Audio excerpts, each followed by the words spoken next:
17th, 1985, Dale Okazaki and Maria Hernandez are attacked by Richard Ramirez in their home. Maria lives, but Dale isn't so lucky. This is the second attack in a string of deadly murders connected to the Night Stalker.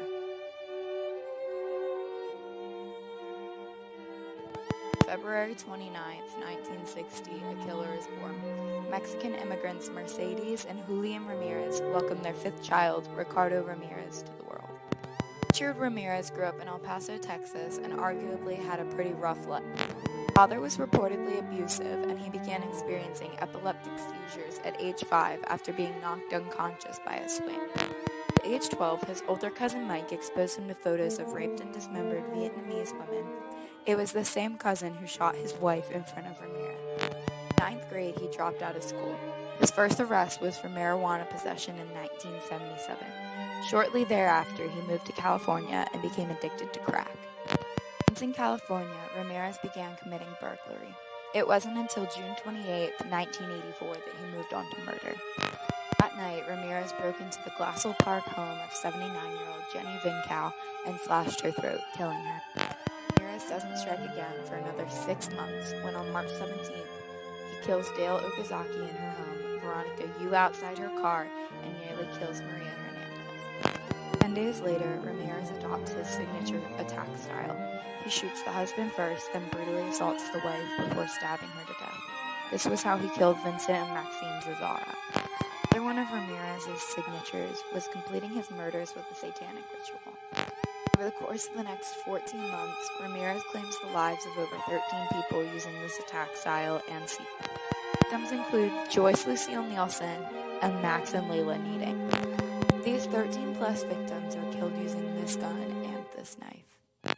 Due to police pressure, Ramirez leaves the LA area and commits his final crimes in Viejo on August 24, 1985. He first stole a car, and then its license plate was noted by a witness. Due to this help, police were able to later find the abandoned car and pull the prints of Richard Ramirez.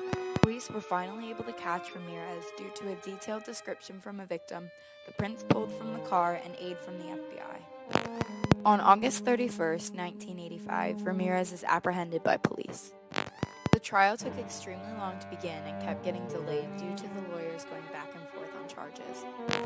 In fact, it's not until January of 1989 that his trial finally begins, but is delayed yet again due to the murder of a jury member in August of that same year. There was no evidence that Ramirez was involved in her death. On September 20th, 1989, the jury reaches a guilty verdict. He's found guilty of 43 charges total. These include 13 counts of murder, 5 counts of attempted murder, 11 sexual assault charges, and 14 burglary charges. 2 weeks later, that same jury recommends the death penalty. Ramirez is formally sentenced to death in the gas chamber on November 7, 1989.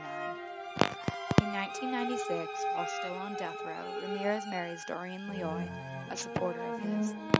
On June 13, 2013, after 24 years on death row, Richard Ramirez dies due to complications related to B-cell lymphoma. Although Ramirez was only found guilty on 13 murder charges, there may be even more murders we don't know about.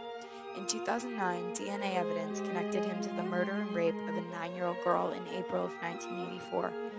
How many victims were there really?